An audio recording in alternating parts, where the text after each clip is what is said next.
My stepmom installed cameras in my bedroom for safety, then live-streamed me sleeping to hundreds of strangers. When I begged my dad to believe me, to just look at the site himself, he rubbed his temples and said, "She's a licensed therapist. You're just confused." I didn't say a word. That was 4 months ago. This morning, she was crying in a courthouse hallway, clutching a revoked medical license. My mom died giving birth to my baby sister. Neither of them made it. I was 17, standing in the hospital hallway when they told us, watching my dad collapse against the wall. 6 months later, he married Patricia, his grief counselor. She moved in with her bright pink throw pillows and her psychology degrees, talking about healthy healing environments while boxing up mom's things. Patricia started her campaign immediately. Teen boys process grief through anger, she'd tell dad over dinner, watching me cut my steak. We need to be proactive about safety. Dad nodded along, still hollow-eyed, desperate for someone to tell him how to fix us. Within weeks, she'd convinced him I was a ticking time bomb. Statistics show boys who lose their mothers violently often develop aggressive tendencies, she'd say, rubbing his shoulder while I sat right there. The cameras came first. For everyone's protection, Patricia explained, installing them in my bedroom, the hallway, even facing my bathroom door. Dad helped her mount them, avoiding my eyes. Next, she locked up my baseball equipment, my hockey gear, even my old skateboard. Potential weapons, she called them. My bedroom door lock disappeared overnight. No secrets in a healing household. Dad started flinching when I moved too quickly, keeping Patricia between us like a shield. I'd reach for the salt and he'd tense up. I'd walk into a room and he'd find reasons to leave. I started sleeping in my closet to avoid the cameras, using my backpack as a pillow. But I never missed visiting mom's grave on Saturdays. I'd bike 8 miles each way, bringing fresh daisies, her favorites. I'd tell her about Patricia's latest interventions, about how dad looked at me like I was dangerous. Patricia redecorated obsessively, painting every wall bright pink because color psychology promotes calm in troubled minds. She threw out mom's reading chair, her recipe books, even the quilt grandma made. Holding on to the past prevents healing, she'd say, replacing everything with her modern, sterile furniture. Patricia monitored everything, my phone, my laptop, my school emails. She'd read my texts aloud at dinner, analyzing them for concerning patterns. When I complained, she'd touch dad's arm and remind him about teenage male volatility statistics. I helped her redecorate, carried her boxes, smiled when she introduced me as her special project to her colleagues. I played the grateful stepson while dying inside, because fighting back would only prove her point. Senior year, I applied to mom's alma mater in secret, using the school library computers. When the acceptance letter arrived, Patricia got to it first. That night at dinner, she placed it on the table like evidence. College would be too stressful, she announced. Environmental changes can trigger violent episodes in at-risk youth. Dad stared at his plate. What do you think? I asked him directly. He glanced at Patricia. Patricia knows best. She's the professional. She smiled, tearing my acceptance letter in half. We'll look into online programs. More structured, safer. I broke that night. My friend Craig found me at the park late at night, on the swings where mom used to push me. He took me to his house, let me crash on his couch. The next day, everything shattered. Craig pulled me aside after school, his face pale. Dude, you need to see this. He showed me his phone. A website was pulled up that had videos of me in my room, changing clothes, sleeping. Time stamped from Patricia's cameras. The site was subscription-based, with hundreds of paying viewers, live stream schedules, comment sections full of requests. I threw up in Craig's bathroom. We decided together it would be best to break into my old home and find more evidence against her, and then go to the police. Patricia's laptop history showed she'd been posting the videos for months. Her psychology notes were actually fantasy scenarios viewers requested. Troubled teen strips down after nightmare. Angry boy works out shirtless. Each video titled like case studies. I couldn't go home. Couldn't warn dad without alerting Patricia. If she knew I'd discovered the site, she'd delete everything before I could get proof. I stayed with Craig for 3 days, skipping school, trying to figure out what to do. Patricia must have noticed the drop in viewers. She called dad, spinning her story. He's having an episode. Classic flight response. Could turn aggressive. Then she escalated. Craig's mom got a call from the police. Patricia had reported me as a dangerous runaway with violent tendencies, said I'd threatened her, that she was my licensed therapist, and I needed immediate intervention. The officers who came to Craig's house looked skeptical as I explained everything, showing them screenshots Craig had saved. They said I could file charges, but Patricia had already taken the videos down. Without the actual site, it was my word against a licensed psychologist. If I went home to gather evidence, she'd destroy it. If I stayed away, she'd keep escalating. The officer handed me his card. Document everything you can. We'll need proof. I stood in Craig's driveway, watching them leave, knowing Patricia had won. She'd isolated me from my dad, stolen my future, and turned me into a product. And somehow, she'd made it all look like therapy. I sat in Craig's car staring at the printouts he'd made from Patricia's laptop history. The forum post made my stomach turn. Grief Counselors United, a private discussion board where Patricia had been sharing details about me for months. Clinical language barely disguised the personal information. Subject exhibits typical avoidance patterns, one post read. Flight response confirms deterioration as predicted. Craig drove us to the pharmacy while I scrolled through more posts. Patricia was backing up her research files somewhere, adding notes about my behavior. The timestamp on her latest entry was from this morning. She documented my absence as evidence of escalating instability. Inside the pharmacy, I headed straight for the prescription counter. Dad's new medication sat waiting in a white paper bag. The pharmacist pulled it down just as Patricia appeared beside me, reaching for the same shelf. She carried a stack of manila folders labeled with patient numbers. The pharmacist glanced between us. Patricia smiled professionally while I stood frozen. She picked up her own prescription bag, the label visible for a moment. Anti-anxiety medication, same as Dad's but different dosage. His father's prescription, Patricia told the pharmacist smoothly. I'm managing his medications now. Medical proxy. She showed a laminated card. The pharmacist nodded and made a note in the computer. The dosage has increased quite a bit from last month. Make sure he's not experiencing any confusion or memory issues. Patricia's hand tightened on her folders. Everything's being monitored carefully. The words burst out before I could stop them. She's recording me for her sick research. My voice cracked, came out garbled with emotion. The pharmacist pharmacist stepped back. Other customers turned to stare. A teenager yelling at a well-dressed professional woman about privacy. I could see how it looked. Patricia's expression shifted to concern. The perfect performance of a worried stepmother. He's having a difficult time, she explained calmly. Grief manifests in many ways. I grabbed Dad's prescription and left, my face burning. In the parking lot, Craig was talking on his phone. His mom's voice carried through the speaker, mentioning Patricia's blog about parenting through trauma. She needed guidance for an upcoming custody evaluation with Craig's younger siblings. Patricia's been so helpful, his mom was saying. Her insights about teenage behavior are invaluable. I slumped in the passenger seat. Patricia's influence was spreading beyond my family. Craig ended the call looking troubled. I have to take you somewhere, I told him. Dad has a doctor's appointment in an hour. Craig hesitated. What about confronting Patricia at her office? Getting actual evidence. The choice felt impossible. Confront Patricia directly and risk her destroying evidence, or check on Dad, who'd been increasingly confused lately. The prescription bag felt heavy in my lap. Patricia had been managing his medications for weeks now. Dad first, I decided. Something's wrong with his medications. At the medical building, I found Dad already in the waiting room. He looked up when I entered, blinking slowly like he was trying to focus. His shirt was buttoned wrong. Weren't you at school? He asked, words slightly slurred. Before I could answer, Patricia emerged from the doctor's office holding a clipboard. She'd arrived before us, already inside discussing Dad's case. The receptionist handed her more forms. I'm listed as his medical proxy now, Patricia announced, not looking at me. Given his cognitive decline from grief, someone needs to make medical decisions. Dad nodded absently, not seeming to process what she'd said. I watched him struggle to sign where Patricia pointed. His signature looked shaky, different from just weeks ago. The doctor called us back. Patricia positioned herself between Dad and me, guiding him with a hand on his elbow. In the examination room, she answered most of the doctor's questions while Dad sat quietly. He's been forgetting things, Patricia explained. Missing time, confusion about recent events, classic symptoms of grief-induced cognitive impairment. The doctor made notes while examining Dad. When he asked Dad about his medications, Patricia produced a typed list from her folder. I've been managing them to ensure compliance. Dad tried to answer a question about his sleep patterns, but got confused halfway through. I reached over to steady him when he swayed slightly. Patricia immediately started documenting on her phone. Please don't agitate him, she said sharply. He becomes disoriented when overwhelmed. The doctor suggested neurological tests. Oh wow. The way she frames the OP's every normal reaction as dangerous while simultaneously exploiting him shows some crazy manipulation skills. Patricia agreed immediately, already pulling out her calendar to schedule follow-ups. Dad just nodded, trusting her completely. Back in the waiting room, my phone buzzed with messages. 3 different numbers: the school counselor, Craig's mom, and an unknown caller. Patricia watched me check the screen, making another note. Craig texted that his parents had found the forum printouts in his room. They wanted to talk to me immediately. Another crisis to add to the growing list. The school counselor's voicemail was brief but concerning. They needed me to come in for a psychiatric evaluation based on recent behavioral concerns. Patricia's influence reaching into every corner of my life. Dad dozed off in his chair while Patricia filled out more forms. I watched her forge his signature on several documents, her handwriting steadier than his had been. She caught me looking and smiled. Your father needs help, she said quietly. I'm the only one providing it. The rage built in my chest, but I forced it down. Any reaction would become evidence in her files. Every emotion I showed got twisted into proof of instability. Craig's mom called again. Patricia had offered to provide pro bono therapy for my escalating condition. The professional network she'd built was closing in, each colleague trusting her expertise. Dad woke up confused about where we were. Patricia guided him toward the exit, whispering soothing words while shooting me warning glances. I followed them out, carrying the prescription bag that seemed to get heavier with each step. In the parking lot, Patricia helped Dad into her car. He didn't question why I wasn't riding with him. She'd trained him well, creating distance between us without him realizing it. Go back to school, she told me. The counselor is expecting you. I stood there watching them drive away, Dad's head already drooping against the window. Patricia's systematic destruction of my life was accelerating. The psychiatric evaluation, Dad's medications, Craig's family getting pulled in. She was building her case methodically. Craig picked me up, his face grim. My parents are freaking out about the printouts. They think you're stalking Patricia or something. Another piece of her web falling into place. Every move I made to expose her became evidence of my obsession. Every attempt to protect Dad got reframed as interference with his treatment. The school evaluation request felt like a trap closing. Patricia had volunteered to oversee my therapy, the same woman who'd been live streaming my private moments to strangers. The system designed to protect people was being weaponized against me. She's building a case for involuntary commitment, I told Craig, and I've got no credible adult support left. The weight of it crashed down. Patricia controlled Dad's medications, his medical decisions, and his perception of reality. She'd influenced my school, Craig's family, and built a professional network that validated her every move. The forum posts were just one piece of a much larger operation. Craig drove while I stared at the prescription bag. Inside were pills that were supposed to help Dad's anxiety, but seemed to be making him worse. Patricia's therapeutic medication management was keeping him docile and confused. What are you going to do? Craig asked. I thought about Mom's grave, the daisies I'd left there last Saturday. She'd trusted the system too, sought help when she needed it. Patricia had been her counselor for 2 months before she died. The connection felt important, but I couldn't prove anything yet. Patricia's draft article surfaced in my mind. Therapeutic interventions for violent grief in male adolescents. She was documenting everything for publication, using clinical language to disguise personal details. My life reduced to a case study. The school loomed ahead. The counselor would be waiting with Patricia's assessment, ready to pathologize normal teenage responses to extraordinary manipulation. Each professional convinced they were helping while enabling Patricia's agenda. Drop me at the library instead, I told Craig. I need to research something. If Patricia was building a case against me, I needed to build one against her, but I had to be smarter than Mom had been. Whatever she'd discovered about Patricia, she hadn't been able to act on it in time. The forum posts were evidence, but not enough. Patricia's control over Dad's medications was concerning, but she had legal documents supporting it. The live streaming was criminal, but the site was gone. I needed something bigger. trigger, something that would make professionals question Patricia's motives despite her credentials. The psychiatric evaluation could wait. I had research to do first. Craig dropped me off with a worried look. Be careful, man. She's got everyone convinced you're dangerous. I nodded, hefting the prescription bag. Inside the library, I'd start piecing together Patricia's history. There had to be a pattern. Other families she'd helped. Other teenagers she'd labeled as dangerous. The librarian smiled as I entered. Normal, everyday kindness from someone who didn't see me as a case study or a threat. I held on to that feeling as I headed for the computers. Patricia thought she'd isolated me completely, but she'd made one mistake. She'd taught me to document everything. Time to use her own methods against her. The library computers were old, but functional. I settled into a corner station and started searching. Patricia's name brought up professional profiles, conference presentations, published papers. Everything looked legitimate on the surface. I dug deeper, searching variations of her name with different states. A cached page from 5 years ago showed Patricia working at a clinic in Oregon. The clinic's website no longer existed, but archived pages revealed it had closed abruptly. No explanation given. My phone vibrated. The school counselor again, then a text from Dad asking where I was. Patricia must have prompted him to check on me. I turned the phone to silent and kept searching. Oregon licensing board records were public. Patricia's license there showed as voluntarily surrendered with no details, but cross-referencing with local news archives from that time revealed more. A family had filed complaints about boundary violations. Their teenage son had been under Patricia's care for grief counseling after losing his father. The parallels made my skin crawl. I printed everything, watching the pages emerge slowly from the ancient printer. Each document felt like ammunition, but I needed more. Patricia's dissertation came up in an academic database. The abstract discussed innovative intervention strategies for adolescent grief. Her proposed methodology section had been flagged by the ethics committee. She'd wanted to study grief responses in real time, documenting subjects without full disclosure. I checked the time. 2 hours had passed. Craig texted that his parents wanted me out of their house by tonight. Patricia's influence was working faster than I'd expected. The reference librarian approached, noticing my stack of printouts. She glanced at them, then at me, recognition flickering across her face. She'd probably seen Patricia's social media posts about warning signs and grieving teens. I gathered my papers quickly and moved to a different section. From there, I could see her making a phone call, glancing my way. Time was running out. Back at the computer, I found Patricia's sister on social media, a nurse in another state. She'd posted about losing time during a difficult period 5 years ago. Patricia had helped her through grief by managing her medications. The post stopped abruptly for 6 months, then resumed with vague references to memory issues. My hands shook as I printed more evidence. Patricia's pattern was clear. She targeted vulnerable families, positioned herself as essential, then systematically broke down the problem family member. But believing it and proving it were different things. The library security guard appeared, walking slowly through the stacks. The librarian must have called about a concerning teenager. I stuffed the printouts into my backpack and headed for the exit, trying to look casual. Outside, I had nowhere to go. Craig's house was off limits. Home meant walking into Patricia's trap. I started walking, needing time to think. My phone showed 12 missed calls. Dad, the school, Craig's mom, numbers I didn't recognize. Patricia was mobilizing everyone, painting me as unstable and dangerous. Each unanswered call would be documented as avoidance behavior. I ducked into a coffee shop and spread out my printouts. The Oregon family's son was named Benj. His story matched mine. Cameras installed for safety, medications managed by Patricia, systematic isolation from support systems. He'd been hospitalized for acute psychological distress after 6 months of Patricia's treatment. The barista kept glancing at me. I probably looked exactly like what Patricia described. Paranoid, obsessive, documenting frantically. The irony wasn't lost on me. To prove I wasn't crazy, I had to act in ways that looked crazy to observers. My phone rang again. This time it was my aunt. I answered, desperate for family support. She sounded cautious, distant. Patricia had sent her articles about teenage violence after maternal loss. My aunt mentioned a documentary Patricia had recommended about warning signs in grieving adolescents. Every word sounded rehearsed, like Patricia had coached her on what to say. I tried explaining about the cameras, the medication management, the forum posts. My aunt listened, but I could hear the doubt. Patricia had gotten to her first, framing my concerns as delusions. After hanging up, I noticed a woman at a nearby table watching me. She looked familiar, one of Patricia's colleagues from a conference photo I'd found online. She was typing on her phone, probably reporting my location. I left immediately, walking fast but not running. Running would look like flight behavior. Patricia had taught me to see my every action through her clinical lens, to second-guess normal responses. The park where Mom used to take me was empty in the late afternoon. I sat on the same bench where she'd told me about the baby, about how I'd be a big brother. She'd been seeing Patricia for prenatal anxiety by then. I pulled out Mom's journal, which I'd grabbed during our break-in. Her handwriting grew shaky in the final entries. She described feeling foggy after sessions, questioning her own memories. Patricia had suggested increasing her anxiety medication for the baby's safety. One entry stood out. P says my concerns about her methods are hormonal paranoia, but I looked up her credentials. Something doesn't add up. Need to document more before acting. Mom had seen through Patricia, but hadn't moved fast enough. Now I was racing against the same clock. Craig texted a warning. His mom had called Patricia for guidance about handling a troubled teen influence on her children. Patricia was offering to conduct emergency family counseling to assess the threat I posed to Craig's siblings. I walked to the one place Patricia couldn't spin into pathology, Mom's grave. The cemetery was peaceful, removed from Patricia's web of influence. I sat beside the headstone and organized my evidence. The printouts told a clear story, but Patricia would dismiss them as selective research by a delusional teenager. I needed someone with credentials to review them, someone outside Patricia's network. Mom's colleague from the hospital, Dr. Chen, had sent flowers to the funeral. She'd known Mom professionally, might remember Patricia's involvement. It was worth trying. The hospital's main entrance felt exposed, but I had no choice. Dr. Chen was finishing rounds when I found her. She recognized me immediately, her expression shifting from surprise to concern. I showed her everything quickly. The Oregon case, Patricia's dissertation, Mom's journal entries. Dr. Chen's frown deepened as she read. She remembered remembered Mom mentioning concerns about her counselor, but had attributed it to pregnancy anxiety. Dr. Chen couldn't officially intervene, but gave me contact information for a medical ethics board member. She also mentioned that Mom's OBGYN had questioned some medication interactions before her death. The investigation had been dropped after Patricia provided documentation. Security approached as we talked. Someone had reported a distressed teenager in the hospital. Dr. Chen vouched for me, but I could see she was conflicted. Patricia's narrative was powerful. A grieving boy fixating on his stepmother, creating conspiracy theories to avoid processing loss. I left through a side exit, clutching the ethics board contact information. The sun was setting. I had nowhere to sleep. No allies left who weren't under Patricia's influence. My phone battery was dying. The last text from Dad was simple. Please come home. We can help you. Patricia's words through his fingers. I found myself at Craig's house despite his parents' ultimatum. His mom answered the door, her face a mix of sympathy and fear. She'd been reading Patricia's blog posts about when grieving teens become dangerous. She let me grab my things, but watched carefully, like I might snap. Craig wasn't home, probably kept away for his safety. I stuffed clothes into a bag, feeling like the runaway Patricia had painted me as. Craig's mom mentioned Patricia had offered to help with her custody case pro bono. The price was clear: distance her family from my negative influence. Another family pulled into Patricia's orbit through manufactured crisis. I spent that night in the park, using my jacket as a blanket. Every hour made Patricia's case stronger. A teenager sleeping rough, avoiding school, obsessively researching his stepmother. It all fit her narrative perfectly. Morning brought new complications. My phone, charged at a 24-hour diner, showed messages from teachers. Patricia had met with them about therapeutic classroom strategies for my condition. She'd suggested my grief could manifest as academic disruption, preparing them to document any behavior as symptoms. I couldn't go to school. Every interaction would be filtered through Patricia's framework, but staying away would be seen as truancy, another symptom of deterioration. The medical ethics board member Dr. Chen had mentioned work downtown. I cleaned up in a public restroom and tried to look presentable. First impressions mattered when challenging a licensed professional. The meeting was brief. He listened, reviewed my documents, but his expression remained neutral. Patricia was a respected colleague. Without concrete proof of harm, he could only suggest I file a formal complaint. The process would take months, require hearings where Patricia would present her own documentation. I left feeling defeated. The system protected its own. Patricia knew this, had counted on it. My uncle called as I wandered downtown. Patricia had reached out to him, explaining my fixation as transferred maternal attachment. He wanted to help but didn't understand that psychology stuff. Patricia was the expert after all. Each conversation felt like losing another piece of my support network. Patricia was systematically cutting me off from anyone who might question her narrative. I returned to the library, desperate for more evidence. The same librarian was there, watching me suspiciously. I found a different section and continued searching. Patricia's forum posts had escalated. She was asking for advice about involuntary commitment procedures. The responses were split, some supporting her concerns, others questioning the ethics. But even the doubters framed it as professional disagreement, not abuse. School security found me there. The counselor had reported me as truant with concerning behavior patterns. They escorted me to the administrative office where Patricia was waiting. She'd volunteered to provide emergency counseling, free of charge. Her performance was flawless. The concerned stepmother, the compassionate professional. She spoke about my recent behaviors with clinical detachment while radiating maternal worry. The principal had already signed off on her involvement. I was trapped in a room with a woman who'd been live streaming my private moments, and everyone saw her as my salvation. Patricia suggested we start with a therapeutic conversation about my feelings. Every word I said would be documented, twisted into evidence. But refusing would be seen as resistance to treatment. I played along, giving vague answers about missing Mom, struggling with changes. Patricia nodded sympathetically while taking notes. Her questions were carefully designed to elicit responses she could pathologize. When she asked about my research into her background, I saw the trap: admit to it and confirm my obsession, deny it and be caught in a lie. I stayed silent, which she documented as selective mutism when confronted. The session ended with Patricia recommending intensive outpatient therapy. The principal agreed immediately. I was scheduled for daily sessions, mandatory attendance, all documented for the commitment case she was building. Walking home because I had nowhere else to go, I found Dad in the living room. He looked worse, pale, confused, hands trembling slightly. Patricia's medication management was taking its toll. He tried to talk about getting help, using Patricia's exact phrases. The words came out jumbled, like he was reading from a script he didn't understand. I wanted to shake him, make him see what was happening, but that would only feed Patricia's narrative. That night, I heard Patricia on the phone with colleagues. She was discussing my case in clinical terms, building professional consensus around her assessment. Each call strengthened her position. I lay in my closet, avoiding the cameras, planning my next move. The commitment hearing was coming. Patricia had weeks of documentation, professional support, and a system designed to trust credentials over truth. All I had were printouts, and the word of a teenager everyone thought was unstable. But Mom had started this same fight. Maybe her evidence combined with mine would be enough. The thought of what came next made my stomach turn. But Patricia had taught me something valuable. Documentation was power. Time to use her weapons against her. Tomorrow, I'd return to that library computer. Benj from Oregon might still be hospitalized, but his family had tried to fight. Maybe they'd failed alone, but together, our stories might carry weight. Patricia thought she'd won by isolating me. She didn't realize she'd also freed me from caring what anyone thought. When you've lost everything, you've got nothing left to lose. The library computer search revealed more about Benj's family. They'd filed a complaint with Oregon's licensing board that Patricia had manipulated therapeutic boundaries. The case documents were sealed, but a news article mentioned the family had moved away after their son's hospitalization. I found Patricia's sister through nursing board records. She worked at a facility 3 states away, specializing in memory care. Her LinkedIn showed a 6-month gap in employment history, exactly when Patricia had been helping her. My phone buzzed constantly. Dad's work had called, needing Patricia's assessment about his fitness to return. She'd been reporting cognitive episodes that made them question his capability, another thread in her web. I printed everything. everything, stuffing pages into my backpack. The librarian watched from her desk, hand hovering near the phone. Time to leave. Outside, I called my aunt back. She mentioned watching a documentary Patricia had recommended about teenage violence after loss. Patricia was curating my family's entire understanding of grief, feeding them carefully selected narratives that supported her diagnosis. Patricia recommending documentaries about teenage violence to worried relatives is like handing someone a horror movie before their first camping trip. Technically educational, but definitely not helping the situation here. The medical ethics board member hadn't helped, but his secretary had whispered something as I left. A support group for families dealing with therapeutic abuse met downtown on Thursdays. Not official, not advertised, just people who'd been through similar situations. Thursday was tomorrow. I needed somewhere to sleep tonight. The park was too exposed now. Security had started regular patrols after complaints about vagrant youth. I remembered an old maintenance shed near the cemetery that groundskeepers rarely checked. Walking there, I noticed Patricia's influence spreading further. A neighbor crossed the street when she saw me coming. Parents at the playground pulled their children closer. Patricia's social media posts about warning signs and grieving teens had done their work. The shed was musty but dry. I spread out my evidence by phone light, organizing everything chronologically. Patricia's pattern emerged clearly across multiple families, but patterns weren't proof. My phone died around midnight. No charger, no way to track Patricia's escalating posts. In the darkness, I thought about Mom's final journal entry. She'd been building a case too, gathering evidence before confronting anyone. She'd run out of time. Morning came with hunger and stiffness. I walked to a gas station, bought food with my last $20, and noticed my photo on a missing person flyer by the register. Maybe experiencing psychological distress, it read. Contact family immediately. The Thursday support group met in a church basement. I arrived early, watching others filter in. A woman with tired eyes, a man clutching a folder of documents, a couple holding hands tightly, all carrying the same haunted look I saw in my reflection. The facilitator introduced herself as someone who'd lost custody of her daughter to a therapist who documented her into looking unstable. No credentials, no official authority, just shared experience. Stories emerged slowly. A therapist who'd convinced a father his grief made him dangerous to his children. A counselor who'd isolated a widow from her support system while managing her medications. Each story different in details, identical in pattern. When my turn came, I showed my evidence. The room grew quiet as I explained about the cameras, the live streaming, Patricia's systematic destruction of my life. Several people nodded in recognition. An older man spoke up. His nephew had been Patricia's patient 6 years ago in another state. The boy had ended up institutionalized after Patricia documented months of escalating behaviors. The family had tried to fight but lacked resources. The facilitator took notes, explaining that while they couldn't take official action, they maintained a database of complaints. Patricia's name appeared multiple times across different states. She'd surrendered licenses voluntarily before investigations could complete, then relocated and started again. A woman offered practical advice. Document everything but assume Patricia was doing the same. Avoid confrontation that could be twisted into aggression. Focus on protecting Dad rather than exposing Patricia. Courts responded better to protective actions than accusations. The group ended with exchanged contacts and quiet encouragement. I wasn't alone anymore, even if none of us had power within the system. Walking back toward downtown, I decided to check on Dad despite the risk. Patricia would be at her afternoon clients. I could assess how bad his condition had become. The house felt different. Patricia had rearranged furniture again, creating clear sightlines from her office to every room. New cameras blinked in corners. She was preparing for something. Dad sat in the living room, staring at nothing. His hands shook as he tried to hold a coffee mug. Empty medication bottles lined the kitchen counter. Patricia's therapeutic management in action. I found her latest notes on the dining table. She'd scheduled an emergency intervention for tomorrow. The commitment papers were already filled out, waiting for a final incident to justify immediate action. In her office, I discovered something worse. Patricia had been corresponding with Mom's old OBGYN, requesting records for a research project about prenatal anxiety and tragic outcomes. She was trying to posthumously diagnose Mom with conditions that would support her theories. A car door slammed outside. Patricia was home early. I slipped out the back door as she entered through the front, but not before seeing Dad struggle to stand and greet her. She guided him to his chair with practiced care, the perfect image of a devoted wife. That night in the shed, I made a decision. The support group had given me contacts for lawyers who understood therapeutic abuse, journalists who'd covered similar cases, and advocates who worked outside official channels. Patricia's emergency intervention was tomorrow. I had hours to act. I spent the night writing everything down, not emotional appeals or accusations, but simple chronological facts. Times, dates, documents, patterns. The kind of evidence that spoke for itself. Dawn brought the sound of sirens. Multiple cars heading toward my neighborhood. Patricia had made her move. I reached the house to find police cars outside. Patricia stood on the porch, tears streaming down her face as she explained how I'd threatened her during a psychotic break. Dad stood behind her, confused and swaying, mumbling agreement to whatever she said. The officers approached carefully. I kept my hands visible, movements slow. One recognized me from the support group. His sister had shared her story yesterday. He couldn't help openly, but he made sure I was processed by the book. No rough handling, no escalation. At the station, I asked for my phone call, not a lawyer, the advocate from the support group. She arrived within an hour with a civil rights attorney who specialized in false imprisonment cases. Patricia's emergency commitment petition fell apart quickly. She'd claimed I'd threatened her, but security footage from neighboring houses showed I'd never approached the front door. Her timeline didn't match. The weapons she'd photographed in my room were sports equipment any teenager would own. The attorney had pulled Patricia's history across multiple states, surrendered licenses, sealed complaints, families who'd fled rather than fight, pattern evidence that even protective services couldn't ignore. By afternoon, investigators were taking my statement seriously. The live streaming site had been traced through cached data. Financial records showed Patricia's income from subscriptions. The forum posts demonstrated premeditation. Dad's medical evaluation revealed dangerous medication interactions. Patricia had been prescribed the same medications she was giving him, stockpiling her own while overdosing him. The fog was lifting as doctors adjusted his treatment. Patricia's colleagues distanced themselves as evidence mounted. Her carefully built network crumbled when faced with legal scrutiny. The image she'd cultivated couldn't withstand documentation of actual crimes. The commitment hearing became an investigation into Patricia. Her tears seemed genuine as she insisted she'd been helping, that her research would save lives. The delusion ran deep. She truly believed her own narrative. Other families came forward. Benji's family had been waiting for someone else to speak first. Patricia's sister confirmed memory gaps and medication management. The pattern was undeniable. Dad's recovery was slow. Each day brought more clarity, but also horror at what he'd enabled. We started family therapy with a carefully vetted counselor who understood trauma and coercive control. Patricia faced multiple charges. The legal process would take months, maybe years, but she'd lost her power to practice, to access vulnerable families, to document children for her twisted research. I returned to school with support services in place. Some people still believed Patricia's narrative, but others recognized the truth. Craig's family apologized, understanding how they'd been manipulated. The support group celebrated quietly. Another predator stopped, another family protected. We all knew Patricia wasn't unique. The system that enabled her still existed. I visited Mom's grave with fresh daisies and updates. Her journal had helped build the case. She'd seen through Patricia but hadn't lived to stop her. Now her evidence had protected others. Dad sold the house. Too many cameras, too many memories. We found a small apartment near his work, starting over with careful trust and ongoing therapy. Patricia's trial revealed the full scope. Dozens of families across 5 states. Years of research that destroyed lives. She maintained she'd been helping, even as victims testified. The verdict brought relief, but not celebration. Patricia would serve time, receive mandatory psychiatric treatment. Other families would pursue civil suits. Precedents would be set. I kept attending the support group, sharing my story with new members who arrived carrying familiar pain. We couldn't fix the system, but we could validate each other's experiences. Life continued with permanent changes. Trust came harder. Privacy felt precious. But I'd learned to document everything, to recognize manipulation, to protect myself and others. The cameras were gone, but I still checked corners out of habit. Patricia was locked away, but her influence lingered in small traumas and careful behaviors. Recovery wasn't a destination, but a daily choice. Some days were harder than others, but I was free. Dad was healing, and Patricia's research would never harm another family. That's the real ending. Not dramatic justice, but quiet survival. Moving forward with scars, but also wisdom. Building a life that Patricia had tried to steal. And sometimes, on quiet mornings, I brought daisies to Mom's grave and told her we'd won. This is end of the story. The legal system finally catching up to Patricia. Bye-bye, Patricia. I'll see you guys in the next story. Subscribe for more. My daughter's teacher called me livid and screaming, saying,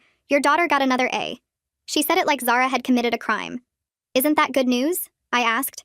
No black student has ever scored this high in my 23 years of teaching AP Calculus. She must be getting help. My daughter studies 6 hours every night. Someone's feeding her answers. I've been watching her during tests. She finishes too quickly, because she knows the material. That's impossible. These concepts are extremely advanced. I had her solve problems on the board today. She got them right, but she must have memorized the solutions beforehand, or she understands calculus. Mrs. Johnson, I know you want to believe your daughter is gifted, but let's be realistic here. I've separated her from other students, checked her calculator, watched her like a hawk. I can't figure out her system yet, but I will. Her system is studying. I've taught hundreds of students. I know when something's not right. She doesn't even ask questions in class. She doesn't need to. Everyone needs help with calculus. The white and Asian students ask questions constantly. Your daughter sits there pretending she understands everything. Maybe she actually understands. Mrs. Holloway sighed like I was a child. I'm going to request she take her next test in the principal's office. Alone, no calculator. Fine. Zara took the test in isolation. Got another A+. Mrs. Holloway called again. She memorized the test somehow. How would she do that? I don't know, but there's no other explanation. I'm changing her to a different test version next time. Do what you need to do. Different test version. A+. Another angry call. I'm recommending she be removed from AP Calculus. For getting perfect scores? For academic dishonesty I can't prove yet. It's disrupting the other students. They're questioning why they can't score as high. Maybe because my daughter's smarter than them. Mrs. Johnson, that's not helpful. I've had parents of other students complaining. They say if Zara's not cheating, then I must be giving her special treatment. So either she's cheating or you're helping her cheat? I would never. But she must be cheating because she's black? I didn't say that. You said no black student has scored this high in 23 years. That's just a fact. What happened to the black students who tried? They struggled like everyone else. Calculus is hard. Did you accuse them of cheating when they did well? They didn't do this well. But if they had? Silence. Then I need to protect the integrity of my classroom. I started attending school board meetings. Turns out Mrs. Holloway had complained about 3 other black students in previous years. Destiny Williams, accused of plagiarism in pre-calc, moved to regular math. Jordan Davis, accused of copying homework, dropped the class. Malik Turner, tested in isolation so many times he developed anxiety, switched schools. I met with their parents. We compared notes, same phrases. Doesn't ask questions, finishes too quickly. No black student has ever. Must be getting help. The principal, Mr. Yates, wouldn't listen. Mrs. Holloway is our most experienced math teacher. If she has concerns, they're valid. Her only concern is that my daughter's black and good at math. That's a serious accusation. So is accusing my daughter of cheating with no evidence. She's just being thorough. Spring semester, the International Math Olympiad Qualifier Exam. Top scorers from each state compete nationally. Proctored by external evaluators, filmed, no accusations possible. Zara registered. Mrs. Holloway found out, called me immediately. She can't take that exam. Why not? She's not ready. It'll hurt her confidence when she fails. Let her try. I forbid it as her teacher. You can't forbid standardized tests. If she fails, it reflects badly on my teaching. I thought she was cheating. How would her failure reflect on you? I just don't think she should take it. Zara took it anyway. Scored in the top 5 for our state. Only student from our school to qualify for nationals. The newspaper wanted to do a story. They interviewed Mrs. Holloway about her star student. I always knew Zara was special, she told the reporter. I pushed her hard because I saw her potential. Some teachers might have doubted her, but I never did. The article quoted her extensively. How she nurtured Zara's talent. How she gave her extra challenges. How proud she was. Other parents started requesting their kids be transferred to Mrs. Holloway's class since she was so good at developing mathematical genius. The district superintendent called Mrs. Holloway personally to congratulate her on Zara's success. Mentioned she was being considered for Teacher of the Year. Then I forwarded the superintendent every email Mrs. Holloway had sent me. Every accusation voicemail she left. Every voicemail where she said Zara must be cheating. Every accusation about getting help. Every claim that no black student had ever scored this high. Every insistence that my daughter couldn't possibly understand calculus on her own. The superintendent's office confirmed they got my email within an hour. His assistant called to schedule a meeting for the next morning. I spent that evening organizing printed copies of everything, my hands shaking as I sorted through months of documentation. Each email felt heavier than the last, proof of what Zara had endured while I'd been trying to work within the system. Dr. Pearson's expression changed as he read through the emails at our meeting. Professional interest shifted to visible discomfort. He asked permission to forward everything to the district's compliance officer, explaining this fell under their discrimination investigation protocols. I agreed immediately. The compliance officer called that afternoon. Her name was Diane Hewitt. She scheduled a formal interview and explained the investigation would take several weeks.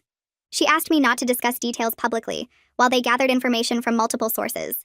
I understood the need for discretion, even though part of me wanted to shout this from every rooftop. Zara came home from the school reporting that Mrs. Holloway seemed distracted during class. Nervous. Barely making eye contact with students. I didn't tell Zara about the investigation yet. I wanted to protect her from disappointment if nothing came of it. Diane interviewed me for 2 hours. She recorded everything and took detailed notes about each incident. She asked specifically about the other black students Mrs. Holloway had mentioned. I provided contact information for the Williams, Davis, and Turner families. Over the next week, Diane contacted each family. Marlena called me excitedly to report that someone was finally taking their experiences seriously. She said Reed broke down crying during his interview because he'd felt so powerless watching Jordan suffer. 3 white parents came forward too, mentioning their children felt uncomfortable with how Mrs. Holloway spoke about black students. Mrs. Holloway got placed on paid leave pending the investigation outcome. A substitute took over her AP calculus class. Zara reported that the substitute was encouraging and supportive, treating all students with respect. The contrast highlighted how abnormal Mrs. Holloway's behavior had been. The newspaper reporter who wrote the original article contacted the district asking for comment. The district released a brief statement about reviewing concerns regarding a teacher, without naming Mrs. Holloway specifically. I received an anonymous email from someone claiming to be her former colleague, describing similar patterns with black students over the years that previous administrators had dismissed.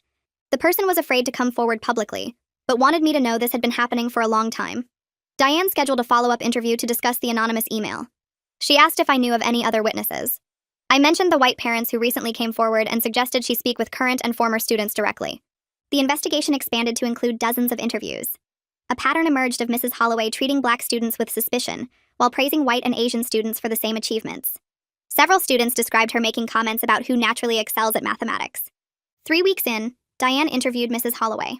According to the compliance report summary I received later, Mrs. Holloway defended her actions as maintaining academic standards and insisted she treated all students equally. The Math Olympiad national competition happened while the investigation continued. Zara traveled with the state team to compete.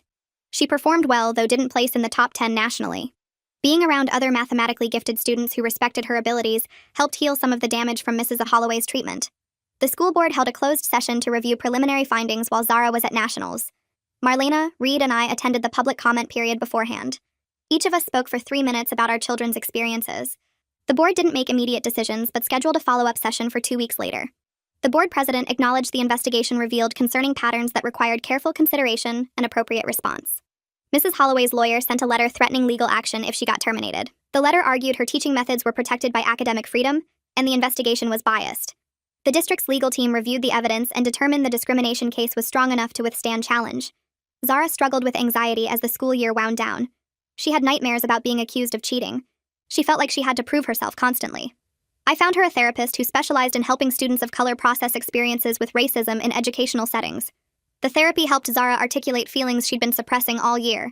She admitted she'd started doubting her own abilities because Mrs. Holloway's accusations were so persistent.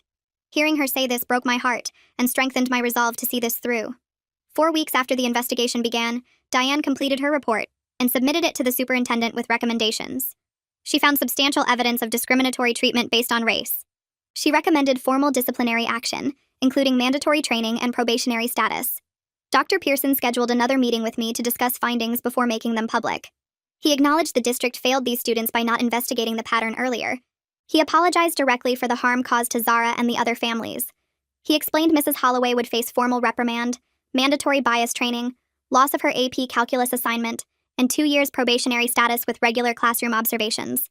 She wouldn't be fired due to tenure protections and union contract requirements, but her career advancement was effectively ended. I felt conflicted about the outcome. Part of me wanted Mrs. Holloway fired completely. Dr. Pearson assured me the probationary status meant any future complaints would result in immediate termination proceedings. The Teacher of the Year nomination got withdrawn. The district issued a formal letter to Mrs. Holloway's personnel file documenting the discriminatory pattern. This became part of her permanent employment record and would follow her if she ever tried to transfer to another district. The school board voted to implement new policies requiring documentation of academic integrity concerns, mandatory bias training for all teachers, and a formal process for students and families to report discriminatory treatment without fear of retaliation. The district established a review committee to examine historical discipline and academic tracking data for racial disparities. This committee would report findings annually and recommend policy changes to address any patterns discovered. Marlena, Reed, and I met with the superintendent to discuss how the new policies would be enforced. He committed to quarterly public reports on implementation progress. The newspaper ran a follow-up story about the investigation outcome and policy changes. This time they interviewed us about our advocacy. We spoke carefully about holding institutions accountable while protecting our children's privacy. Several teachers reached out privately to thank us for speaking up. They said they'd witnessed Mrs. Holloway's behavior but didn't know how to address it. Their validation felt important even though I wished they'd spoken up sooner. Zara finished the school year with straight A grades, including her A+ in AP Calculus under the substitute teacher. She took the AP exam and scored a 5, the highest possible score, providing yet another external validation of her abilities. Mrs. Holloway submitted a brief written apology as part of her disciplinary agreement. The apology was short and didn't really acknowledge the specific harm she caused. It felt empty, like words written to satisfy a requirement rather than genuine remorse. I read it once and put it in a drawer. I didn't share it with Zara because it would feel more hurtful than healing to see such a hollow gesture after everything she endured. Summer arrived and Zara enrolled in a mathematics program at a nearby university for gifted high school students. The program ran for 6 weeks with classes 5 days each week. I drove her to campus that first morning and watched her walk into the building with her backpack. She turned back once to wave at me, smiling wider than I'd seen in months. When I picked her up that afternoon, she talked nonstop about the problems they'd worked on, and the other students in her class.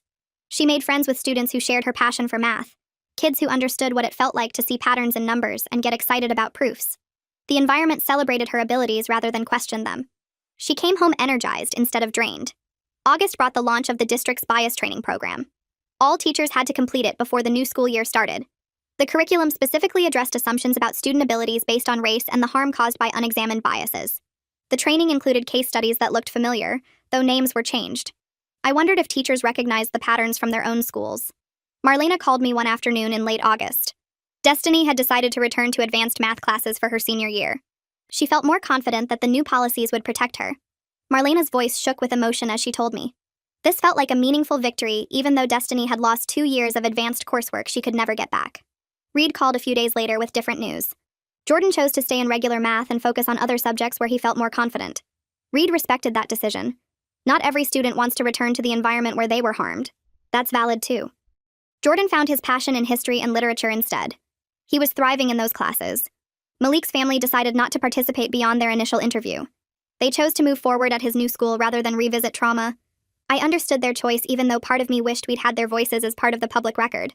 Sometimes healing means letting go rather than fighting. Zara's senior year began with a different AP calculus teacher. Mr. Williams treated her with respect and encouragement from day one. He called on her in class without suspicion. He praised her work without surprise. She was still processing anxiety from the previous year, though. Therapy continued to help her separate Mrs. Holloway's racism from her own worth and abilities. Some days were harder than others. The district's Data Review Committee released its first report in September. The numbers showed significant racial disparities in AP course enrollment and advanced tracking decisions. Black and Latino students were underrepresented in advanced programs, even when they had similar test scores and grades as white and Asian students. The report recommended policy changes to address how students got identified for advanced programs and how academic integrity concerns got documented. The data made visible what families like ours had experienced for years. The district invited me to join their Equity Advisory Committee as a parent representative. The invitation came in an email from Dr. Pearson. The committee met monthly to review policies and make recommendations. I accepted despite the time commitment. The work of changing systems is ongoing and requires sustained attention from people willing to push for accountability. I couldn't fix everything, but I could keep showing up. Mrs. Holloway transferred to teaching regular geometry classes at a different high school in the district. She moved away from advanced students and got regular administrative observations. Some parents at her new school expressed concern when they learned about the investigation. The district maintained they were monitoring her closely. I wondered if close monitoring would be enough, or if she'd find new ways to harm students when people stopped watching.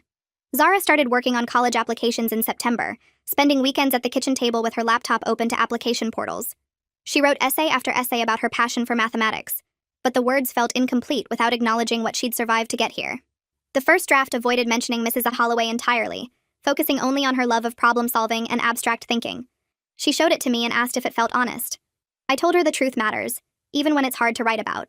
She started over, this time addressing how she'd learned to advocate for herself when authority figures questioned her abilities based on race rather than evidence. The essay described studying 6 hours every night not just to learn calculus, but to prove she deserved to be in that classroom. It explained how being accused of cheating taught her that excellence sometimes requires defending yourself against people who refuse to see your worth. Several months later, after acceptances started arriving, admissions officers from 3 different universities mentioned her essay specifically during scholarship interviews. They said her resilience and self-advocacy impressed them as much as her perfect grades and test scores. One told her that many students face discrimination, but few develop the courage to name it clearly and keep pushing forward anyway. The following spring, our state's Math Olympiad team performed better than expected at the national competition. 2 students placed in the top 20, and the program received increased funding and support from the state education department. Zara volunteered to mentor younger students interested in competition mathematics, meeting with them twice a month to work through practice problems and competition strategies. She told me it felt important to create the supportive environment she wished she'd had from the beginning. The younger students looked up to her, asking questions without fear of being judged or accused.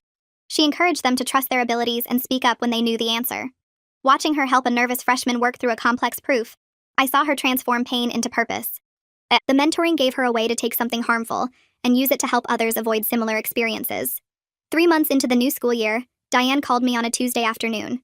The district compliance office had received 2 complaints about Mrs. Holloway from parents at her new school. Both complaints described concerns about how she spoke to students of color in her geometry classes. One parent reported Mrs. Holloway questioning whether their son really understood the material, despite his consistent test scores. Another described Mrs. Holloway expressing surprise that their daughter could explain geometric proofs so clearly. The probationary status meant these complaints triggered immediate investigation, rather than being dismissed or delayed. Diane explained the district was taking the complaints seriously, because the pattern we'd documented was now part of Mrs. Holloway's official record. The previous investigation made it harder for administrators to ignore ongoing concerns or attribute them to misunderstandings. She assured me the new families would receive support, and that Mrs. Holloway's classroom practices were being observed more carefully now. Diane's call reminded me that our advocacy had created accountability mechanisms that protected other families. The pattern we documented followed Mrs. Holloway to her new position, making her behavior visible to administrators who might otherwise have dismissed individual complaints. The system wasn't perfect, but it was better than before when families faced discrimination alone without institutional memory or support. I thanked Diane for keeping me informed and asked her to let the new families know they weren't alone in this experience. She promised to connect them with resources and ensure the investigation proceeded thoroughly. The thick envelope from Zara's top choice university arrived on a Friday afternoon in December. She opened it at the kitchen table with shaking hands, pulling out the acceptance letter and scholarship offer. The letter specifically mentioned her demonstrated excellence in mathematics and her Math Olympiad performance. The scholarship covered full tuition plus a stipend for books and research opportunities. Zara read the letter twice, then looked up at me with tears running down her face. These were happy tears, relief tears, validation tears. She'd worked so hard for this moment, studying through doubt and accusation and isolation. The acceptance proved what I'd always known, but what Mrs. Holloway tried to deny. Zara belonged in advanced mathematics. She deserved to be there. Her abilities were real and recognized by people who actually understood mathematical excellence. I took the acceptance letter to a frame shop the next day and chose a simple black frame with a white mat. The framed letter went on the living room wall where we'd see it every day. It served as a physical reminder that Zara's abilities were never in question, despite Mrs. Holloway's attempts to undermine her confidence and reputation. The external validation from a prestigious university felt like the final word on who was right about Zara's capabilities. Every time I walked past that frame, I felt grateful we'd fought back instead of accepting Mrs. Holloway's judgment. The letter represented more than college acceptance. It represented Zara's resilience and our family's refusal to let racism define our daughter's future. The school board recognized Zara at their January public meeting for her math Olympiad achievement and college acceptance. They presented her with a certificate and took photos for the district website. After the public meeting ended, 3 board members approached me privately to apologize for not addressing the concerns about Mrs. Holloway sooner. They acknowledged the district should have investigated the pattern years ago when the first complaints emerged. Their apologies felt genuine even though they couldn't undo the harm Zara and the other students experienced. One board member admitted she'd heard rumors about Mrs. Holloway's treatment of black students, but hadn't pushed for investigation because Mrs. Holloway had seniority and strong support from some parents. She said our advocacy changed how the board thinks about responding to discrimination complaints. Destiny received college acceptances to strong programs in February, including admission to the State University's Honors College. Marlena called me crying happy tears when the acceptances arrived. Destiny had rebuilt her confidence in advanced coursework during her senior year, proving to herself that she belonged in challenging classes. Marlena and I celebrated together over coffee, grateful that our daughters were moving forward despite the obstacles placed in their paths. We talked about how different things might have been if we'd fought back years earlier, but we also acknowledged that we did what we could when we understood the full pattern. Our daughters were succeeding now, and that mattered more than dwelling on what we couldn't change about the past. The district's new academic integrity documentation policy released its first annual report in March. The data showed concerns were being raised more equally across racial groups now that teachers had to provide specific evidence rather than relying on feelings about who seemed capable. Before the policy, Black and Latino students received academic dishonesty referrals at 3 times the rate of white and Asian students, despite similar grade distributions. After implementation, the referral rates became nearly equal across groups. The data proved the policy was working to reduce discriminatory referrals. Teachers couldn't simply accuse students without documentation anymore. The numbers made visible what families like ours had experienced for years, but couldn't prove without systematic data collection. Mrs. Holloway submitted her resignation effective at the end of the school year. She cited personal reasons in her resignation letter, but everyone involved in the investigations understood she was leaving rather than continue teaching under probationary observation. The district accepted her resignation without protest. She left teaching entirely instead of trying to transfer to another district where her record would follow her. Some people might say we drove a dedicated teacher out of the profession, but I knew we held an educator accountable for harming students over decades. The resignation felt like incomplete justice, but more accountability than most discriminatory teachers ever face. The high school posted job openings for 2 new math teachers in early summer, and the hiring committee included parent representatives for the first time in the district's history. I served on that committee alongside 3 other parents, and we asked every candidate specific questions about supporting students of color in advanced classes. We asked how they'd respond to a high-achieving black student, what they knew about culturally responsive teaching, whether they'd ever challenged their own biases about who belongs in advanced math. Some candidates gave textbook answers that sounded rehearsed. Others admitted they'd never thought much about race in teaching, which at least felt honest. 2 candidates stood out because they talked about specific training they'd completed and actual classroom experiences where they'd worked to make sure all students felt they belonged. The committee hired both of them. One had taught in a diverse urban district for 7 years and ran a summer math program specifically for underrepresented students. The other had completed a master's degree focused on equity in STEM education and talked passionately about breaking down barriers to advanced coursework. Neither had Mrs. Holloway's decades of experience, but they had something more important. They believed all students could excel at math regardless of race. Registration for Zara's senior year AP Calculus class showed something I'd never seen before. 12 black students enrolled. The previous year, Zara had been one of 3. The year before that, the class had 2 black students total. Families who'd kept their kids in regular math because they didn't trust how advanced classes worked were willing to try again now. Parents told me they felt safer sending their children into AP Calculus, knowing Mrs. Holloway was gone and the new teachers had equity training. Seeing those enrollment numbers felt like watching something shift. Not fixed, but moving in a better direction. Zara met some of the other black students during summer orientation, and she came home talking about how different it felt to not be one of only a few in the room. She said it made her realize how isolated she'd felt the previous year, even though she'd never let herself think about it much at the time. The district invited me to speak at a parent meeting about advocacy in September, and I almost said no because public speaking makes me nervous. But Marlena convinced me that other families needed to hear what we'd learned. The meeting room held about 50 parents from schools across the district, and I stood at the front with printed copies of the timeline I'd created tracking Mrs. Holloway's accusations. I told them to document everything in writing, save every email, take notes after every phone call with dates and times, record what was said in meetings if the district allows it. I explained how building the coalition with Destiny's and Jordan's families had made the pattern undeniable in ways a single complaint never could. I emphasized that administrators often dismiss individual concerns, but have a harder time ignoring multiple families telling the same story. I talked about being persistent even when principals and superintendents act like you're overreacting or being difficult. I said the system counts on parents giving up, so refusing to give up is the most powerful thing you can do. Several parents took notes. A few wiped their eyes when I described how long Zara had endured Mrs. Holloway's treatment before we understood the full pattern. After the presentation, parents lined up to talk to me, and what they shared made clear that Mrs. Holloway was just one example of a much bigger problem. A mother from the middle school described her son being tracked out of advanced English despite high test scores, with teachers insisting he'd be more comfortable in regular classes. A father from the elementary school talked about his daughter being disciplined more harshly than white students for the same behavior. A parent from another high school mentioned their child being discouraged from taking AP chemistry because the teacher didn't think they were ready, despite having straight A's in previous science classes. Same patterns, different teachers, different schools, different subjects. The conversations lasted over an hour past the scheduled meeting end time.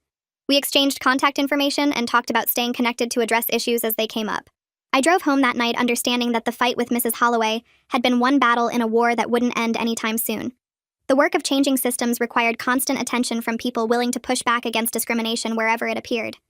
Graduation day arrived in late May with clear skies and temperatures in the 70s. Zara finished as valedictorian with a perfect 4.0 GPA, and the school asked her to give the graduation speech. She spent 2 weeks writing and revising it, and she let me read drafts but made her own decisions about what to include. The final speech talked about perseverance when people doubt you, about proving yourself through excellence, about not letting other people's limited expectations define what you're capable of achieving. She never said Mrs. Holloway's name, but everyone who knew the story understood exactly who she meant when she discussed pushing through situations where teachers questioned whether she belonged in challenging classes. She talked about the importance of having people who believe in you, and she thanked me and her other supporters by name. Her voice stayed steady through the whole speech, strong and clear. When she finished, the audience stood and applauded for almost a minute. I cried watching her up there in her cap and gown, thinking about everything she'd survived to reach that moment. After the ceremony, several of Zara's teachers found her in the crowd to offer congratulations.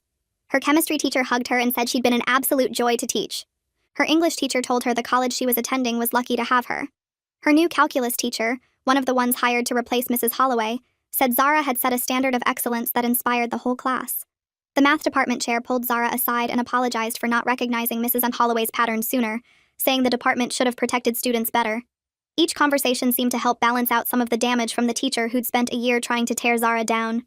Support from educators who actually believed in her abilities mattered, even if it couldn't erase what Mrs. Holloway had done. Marlena, Reed, and I sat together in the bleachers watching the graduates walk across the stage to receive their diplomas. Destiny walked with her head high, wearing the gold honor cords she'd earned. Jordan walked with a huge smile, waving to his family. Zara walked with quiet confidence, shaking hands with the principal and superintendent who'd eventually listened to our concerns. We talked about how different things might have been if we'd given up, if we'd accepted the district's initial dismissals, if we'd let Mrs. Holloway continue her pattern unchallenged. Our advocacy hadn't fixed everything. The system was still far from where it needed to be, but we'd protected future students from experiencing what our children had endured. We'd created accountability where none existed before. We'd proven that parents working together could force institutions to respond to discrimination they'd rather ignore. That felt like something worth celebrating even while acknowledging how much work remained.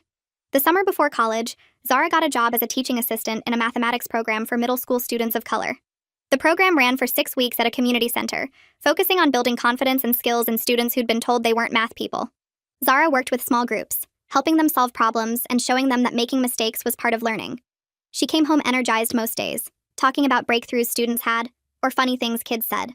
One evening she told me that helping younger students see themselves as mathematicians felt like taking something painful and transforming it into something with purpose. She said Mrs. Holloway had tried to make her doubt her abilities, but now she could use her experience to help other students avoid that same doubt. She could be the encouraging voice she'd needed during her junior year. In early August, I received a message through social media from Malik Turner's mother. She said Malik was thriving at his new school and had decided to major in computer science in college. He'd rebuilt his confidence in his abilities and was excited about his future in a technical field. She thanked me for pursuing accountability with the district, even though their family had chosen not to participate actively in the investigation. She wrote that it had helped them heal to know someone fought back against Mrs. Holloway, that our advocacy had validated their decision to remove Malik from that toxic situation, that seeing consequences for Mrs. Holloway's actions had given them closure they didn't know they needed. I wrote back thanking her for reaching out and saying I was glad Malik was doing well. Her message reminded me that the impact of holding Mrs. Holloway accountable extended beyond just the families who'd been directly involved in the investigation. The district's Equity Advisory Committee met every month through the fall, and I brought research articles showing how teacher recommendations for gifted programs reflected racial bias more than actual student ability. The committee reviewed data from 3 neighboring districts that had switched to multiple measures for identifying talented students, and the results showed significant increases in Black and Latino enrollment in advanced classes. We drafted a proposal requiring schools to use standardized assessments, student work portfolios, and parent input alongside teacher recommendations. The school board reviewed our proposal in December and voted to implement the new identification process starting the following year. The policy wouldn't help Zara, but it would protect younger students from being overlooked, because teachers couldn't imagine them succeeding. Zara packed boxes in her room while I sat on her bed watching. She folded clothes and sorted through textbooks, deciding what to keep and what to donate. I asked what she'd learned from everything with Holloway. She stopped packing and sat next to me. She said the experience taught her that doing excellent work was the best way to answer people who doubted her, but she also learned she shouldn't have to work twice as hard just to be seen as half as good because of her skin color. She said proving herself over and over got exhausting, and future students shouldn't have to go through what she went through.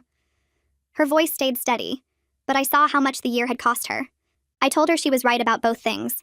Excellence mattered, but the system needed to change so Black students didn't face constant suspicion and doubt. I explained that the work of fixing these problems would continue long after she left for college, and progress happened slowly through policy changes and accountability measures. Zara picked up a calculus textbook and ran her fingers over the cover. She said she wanted to come back during college breaks and mentor high school students, especially kids who looked like her and needed to see someone who'd made it through. She wanted to create the supportive environment she wished had existed from the start, where students could focus on learning instead of defending themselves. A thick envelope arrived from the new AP calculus teacher 6 days before move-in day. I opened it while Zara finished breakfast, and inside was a handwritten letter on the school stationery. The teacher thanked Zara for her leadership in class and her willingness to help other students understand difficult concepts. The letter described how Zara's presence had raised the level of discussion and made the class better for everyone. The teacher wrote that Zara's combination of skill and generosity represented the best of what education could be. Zara read the letter twice, then put it in her college folder with her acceptance materials. The dorm parking lot overflowed with cars and families on move-in day. We carried boxes up 3 flights of stairs while other students and parents did the same. Zara's roommate arrived an hour after we did, and within 10 minutes they were talking about problem sets and proof techniques. The roommate was also studying mathematics and had competed in math competitions throughout high school. They compared favorite theorems and debated different approaches to solving integration problems. Watching Zara excited and confident about her academic future, I felt grateful that Holloway's attempts to crush her spirit had failed. Zara belonged here, surrounded by people who celebrated her abilities instead of questioning them. My phone buzzed 3 days into the semester with a text from Zara. She'd just finished her first college calculus class and wanted to tell me about the professor. She wrote that he was brilliant and encouraging, treating every student like a capable mathematician regardless of their background. She described how he asked challenging questions and seemed genuinely excited when students engaged with the material. Her final text said, "Learning was supposed to feel like this," and I knew that despite the painful detour with Holloway, Zara had arrived exactly where she belonged, ready to excel without anyone questioning whether she deserved to be there.